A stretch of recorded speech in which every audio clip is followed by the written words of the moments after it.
Live from New Delhi, you're watching DD India Live, India's voice to the world. I'm Preeti Kaur. Coming up in the next 30 minutes.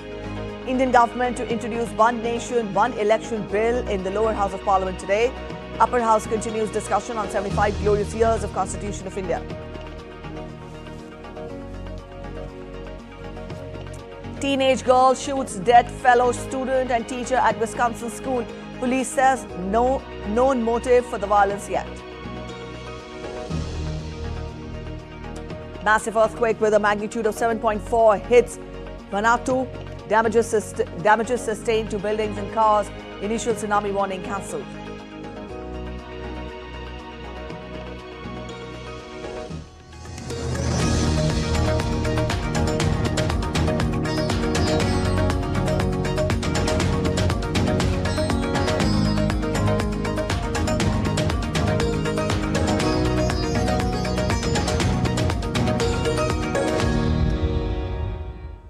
One Nation, One Election bill is slated to be introduced in the lower house of the Indian Parliament on Tuesday.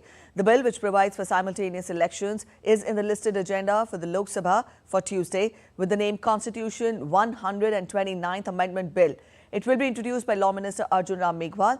Besides this, Minister Meghwal is also set to introduce a bill to amend the Government of Union Territories Act 1963, the Government of National Capital Territory of Delhi Act 1991 and the Jammu and Kashmir Reorganisation Act 2019. It seeks to align elections for assemblies in Delhi, Jammu and Kashmir and Puducherry for purposes of simultaneous elections. The Union Cabinet had in September accepted the recommendations of the high-level committee. The panel recommended the implementation of simultaneous polls in two phases. It recommended holding Lok Sabha and Assembly elections simultaneously in the first phase and conducting local body elections, panchayat and municipalities within 100 days of general elections. It said there should be a common electoral roll for all elections.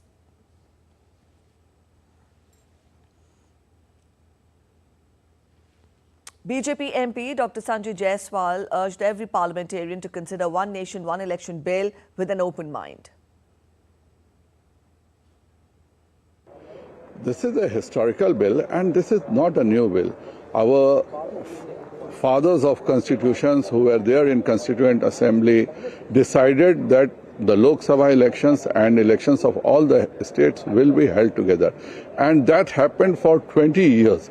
It was only during the time of Indira Gandhi when she started using 356 on every state and putting president rule in different states, then this structure was broken. In future, the elections should be together. This will save lot of money and lot of time. For 4.5 years, everything will be smooth. While in the upper house of Parliament, further discussion on the glorious journey of 75 years of the Constitution of India is being taken up. Participating in this, Leader of the House and Union Minister J.P. Nadda said, this festival is a way we celebrate and it strengthens our dedication towards the Constitution, our commitment towards the Constitution. He stressed that he believes that we will make good use of this opportunity to fulfill the national goal. ये जो हम उत्सव के रूप में मनाते हैं, यह एक तरीके से हमारी संविधान के प्रति समर्पण, संविधान के प्रति प्रतिबद्धता, संविधान के प्रति कमिटमेंट को मजबूती प्रदान करता है। चाहे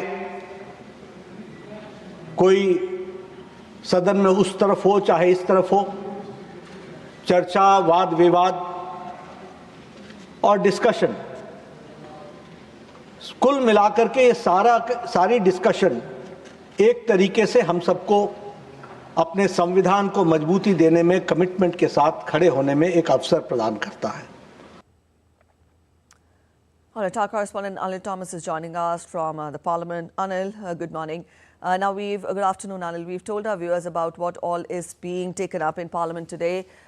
Get us more. First, we talk of the discussion in the upper house, 75 glorious years of Constitution. We tell our viewers that it is in progress. After we saw the uproarious scenes yesterday, how is the discussion progressing today?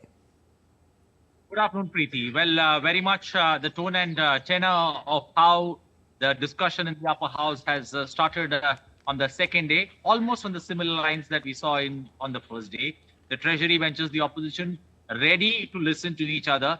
Few points of contentious issues that the opposition felt that the government was, or the treasury benches were wrong, but the chairman of the house having the house very much in control, and we're seeing good meaningful discussions on the 75 glorious years of India's drafting of India's constitution taking place in the upper house. The leader of the house, that's JP Nadda, is currently speaking, and he's putting forward certain points, points that are of importance, especially when it comes to the democracy of India now being, a message, a template for the rest of the world to follow. On the other hand, it's also criticizing the government, especially when it comes to the emergency, especially when it comes to, the race behind the chair, especially during the emergency and in and around it. And, we are seeing discussions that have just been initiated by the leader of the house, JP Nadda, in the upper house. Now we'll have to wait and watch how is the opposition, leave aside the Congress, but the other opposition parties who have a sizable presence in the upper house, how are they going to react to the speech that has been made by JP Nadda? That's going to be interesting, but fruitful, healthy discussion taking place, especially on the constitution, I think is the right tone, is the right mood in the house for the second straight day. All right. Also, Anil, we tell our viewers that in the lower house, the One Nation, One Election bill will be introduced. Get us more on that as well. Very quickly, what has been the response, or what has been, the standing of the political parties on this bill? Well, one purely takes a look at the political mathematics. Almost 15 political parties are against it, but double the number of parties are in favor of it. So that leaves the number questions out. 30, if I put 15 against, double of that, roughly 30 and more than 30 political parties agree on One Nation, One Elections. So it's going to be a healthy debate, especially when, at least many political parties who are a part of the opposition are at least ready to listen to the merits of what the government or what the Union Law Minister will bring to the table. That's something that's necessary, and that's something where you go with an open mind. The government is also saying, listen to what we have to table, listen to what we have to present. And I've spoken to leaders cutting across party lines. The opposition, the Congress, the TMC, the Shiv Sena, the Uddhav Thackeray faction, the Samajwadi Party are all on one page. They claim it's an attack on the federal structure of India. But many parties that I spoke to, the TDP, which almost has the last 5 Lok Sabha elections, they have had simultaneous Lok Sabha elections along with assembly elections in Andhra Pradesh. They have welcomed the move. They said it's a lot of money that the exchequer saves. We have seen it across 5 elections, 5 Lok Sabha elections, where assembly elections have taken place. We have faced no issues as such. The people enjoy voting for both because it can happen on the single day. And in today's times, when it's, the election commission is finding it difficult to get the people to come out and vote, if both happen on the same day, people are more than welcome to come out and vote on one single day, at least use that particular part of the franchise there on that one single day where they come out and vote for both. So, there are options both in favor and against it. But I think those in favor of One Nation, One Election surely, outdo those against it. And in all likelihood, when the bill will be presented in Parliament, it is likely to go to a JPC, that's a Joint Parliamentary Committee. And BJP, since it has the largest, since it's the largest party in the Lok Sabha, will have more members in it. But other political parties also will get members into the fold. So I think, in all likelihood, when the bill will be presented, there will be some uproar that will be created, and in all likelihood, it should head into a JPC. All right, Anil, we'll leave it here. Thank you so much for joining in with those details. All right, Speaker of the Upper House, Om Birla, welcomed parliamentary delegation from Armenia. The delegation was led by His Excellency Mr. Alan Simonianon. He is the President of the National Assembly of the Republic of Armenia.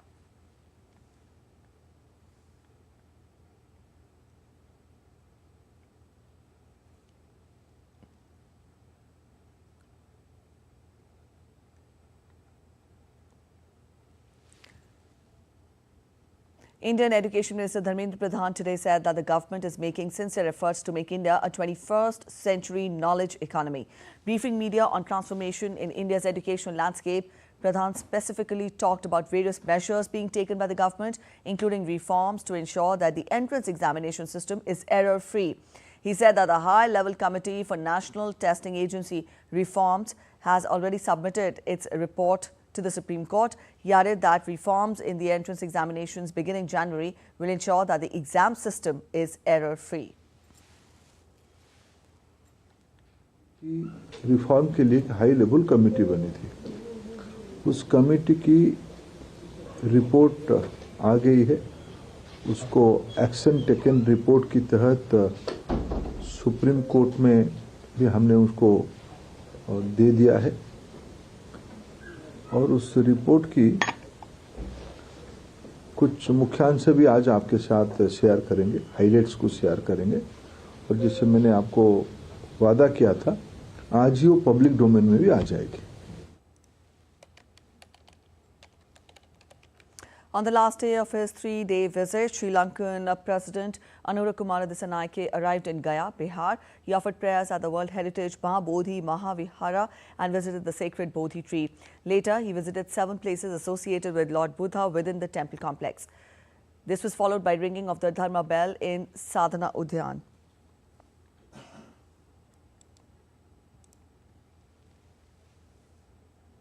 All right, from here we'll take you to Parliament, wherein just a while back we told you about One Nation, One Election bill that will be introduced in the lower house of Parliament. We are taking you live to the proceedings of the lower house of Parliament, Lok Sabha. The One Nation, One Election bill is being introduced. I rise to oppose the introduction of the Constitution 129th Amendment Bill 2024 and the Union Territories Laws Amendment Bill 2024. Mr. Speaker, sir, beyond the 7th schedule of the Constitution is the basic structure doctrine. And that basic structure doctrine spells out that there are certain features of the Indian Constitution which are beyond the amending power of this House also. One of the essential features is federalism and the structure of our democracy. And therefore, the bills which have been moved by the Honourable Minister of Law and Justice absolutely assault the basic structure of the Constitution and are beyond the legislative competence of this House. All right, so these were the proceedings of Lok Sabha, wherein the One Nation, One Election bill has been introduced in the lower house of Parliament. We'll keep you updated. Meanwhile, we'll turn focus to the updates we were getting for you before this. We were telling you about the engagements of Sri Lankan President Anura Kumara Dissanayake in India, and today is his day in Bodh Gaya, and there we told you that it is the last day of his 3-day visit to India, and Sri Lankan President is in Gaya in Bihar, and he did offer prayers at World Heritage Mahabodhi Mahavihara and visited the sacred Bodhi tree. He also visited 7 places of worship associated with Lord Buddha within the temple complex. This was also followed by ringing of the Dharma bell in Sadhana Udyan. After worshipping at Mahabodhi temple, the President visited the remains of Lord Buddha and his disciples.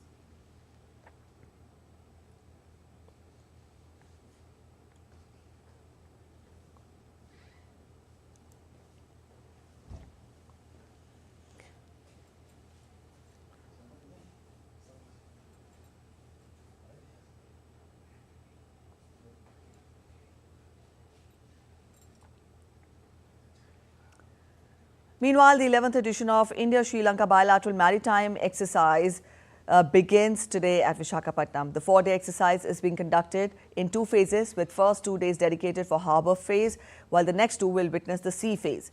Indian Navy welcomed Sri Lankan Navy ship SLNS Sayura on Monday. Initiated in 2005, this exercise is a significant series of bilateral naval exercises that have strengthened maritime cooperation between India and Sri Lanka over the years.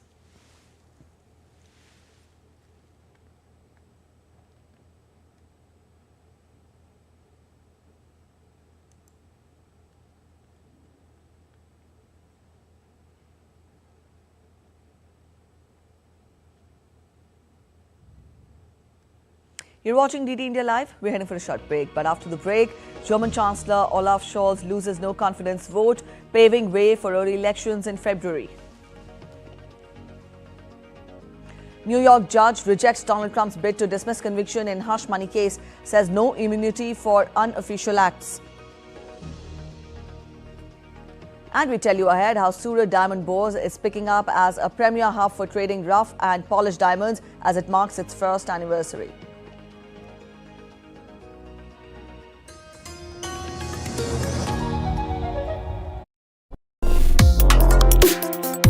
Complex issues, hidden agendas, twists and turns, strategic games. We think all dots are linked. We just need to connect them. Join me every week as I connect the dots to unravel hidden designs in statecraft, mysteries, and decode issues that matter to you. Watch Connecting the Dots with me at these times on DD India.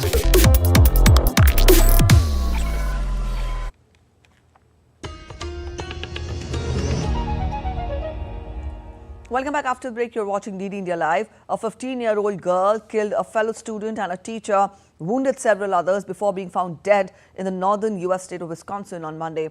The police department said at least 3 people were killed in the incident, including the shooter, identified by police as Natalie Rupnow.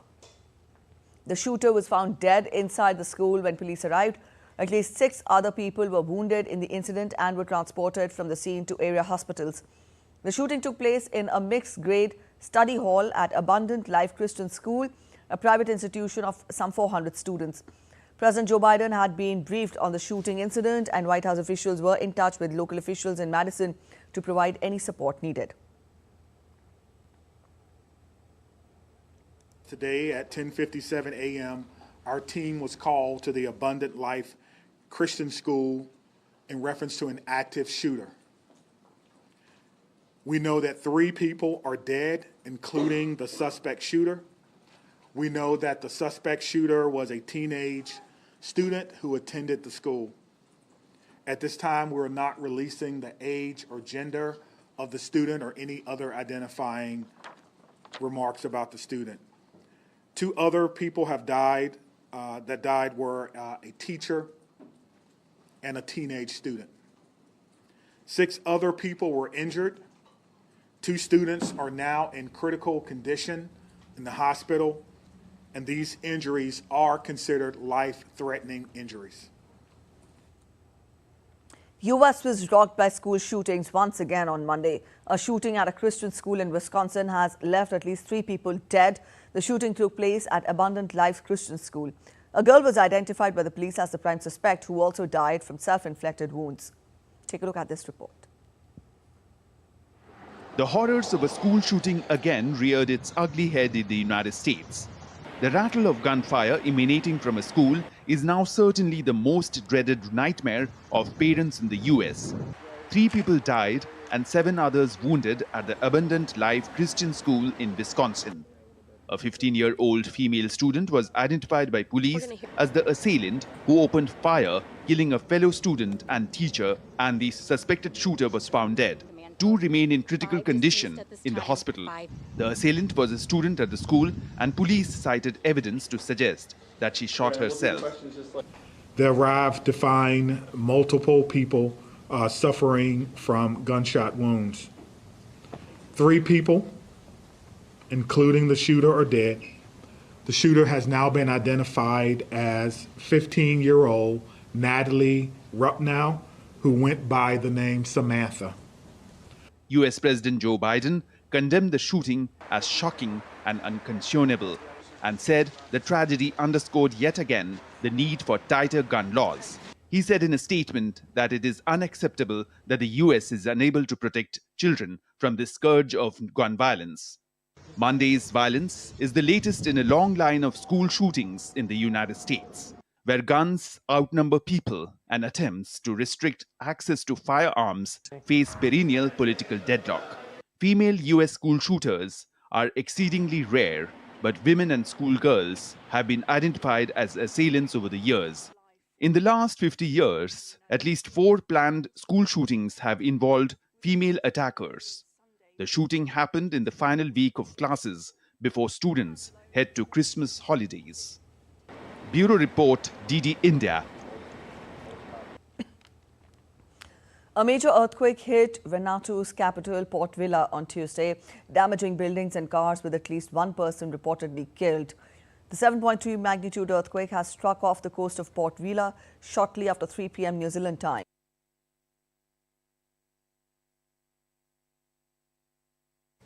The quake damaged a building that houses the U.S. and French embassies in Vanuatu's capital. Police said at least one person had been killed while several others were injured.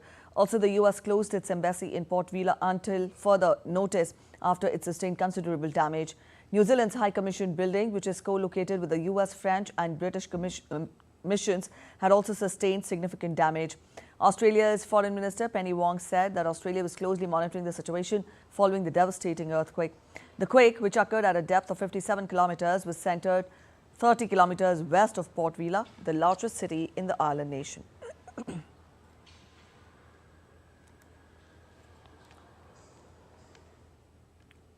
German Chancellor Olaf Scholz lost confidence vote on Monday, putting Europe's biggest economy on the path to elections on February 23rd. It marked the effective end of his troubled government.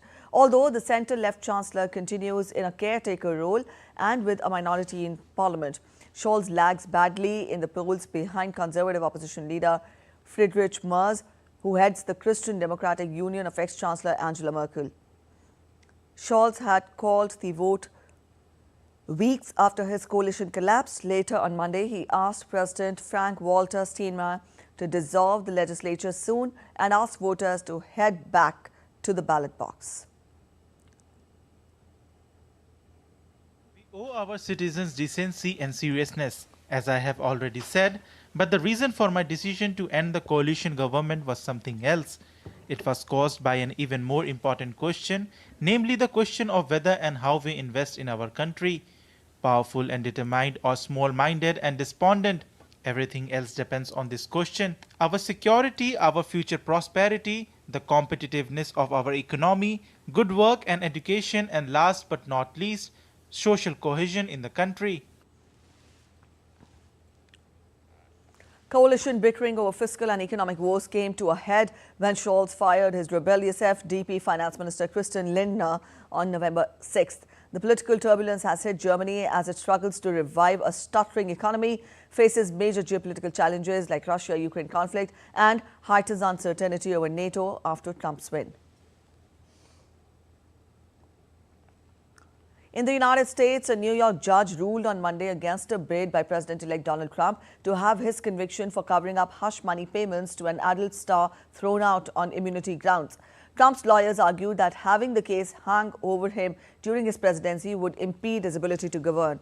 He was initially scheduled to be sentenced on November 26th, but Justice Juan Merchan pushed that back indefinitely after Trump defeated Democratic Vice President Kamala Harris on November 5th election. Also, the case stemmed from a $130,000 payment that Trump's former lawyer, Michael Cohen, made to adult film actor Stormy Daniels. Trump pleaded not guilty and called the case an attempt by Bragg, a Democrat, to harm his 2024 campaign. Let's turn focus to sports now. We get to updates on cricket. Australian bowlers put India on the back foot in the third session on day 4 of India versus Australia test in Brisbane. Ravindra Jadeja stood strong, but India lost the wicket of Nitish Kumar Reddy for 16. This was dismissed by Pat Cummins. Ravindra Jadeja is now leading the charge as 8 down. India need a solid partnership to avoid a follow-on. Nathan Lyon had taken his first wicket of the match as he removed the top-scoring KL Rahul for 84. Indian captain Rohit Sharma, meanwhile, could not extend his stay in the middle as he departed just after adding 10 runs to the team's total. Meanwhile, in women's cricket, India will face West Indies in their second T20 innings of the 3-match series in Mumbai on Tuesday. India has a 1-0 lead in the series after defeating West Indies by 49 runs in their opening T20 match on Sunday. India's Smriti Mandhana went on to forge a pivotal second-wicket partnership of 81 off 44 balls with Jemima Rodriguez, which eventually paved the way for India's win in the first T20 innings. India scored 195 for 4, which is its third highest total in the format, before restricting the visiting team to 146 for 7.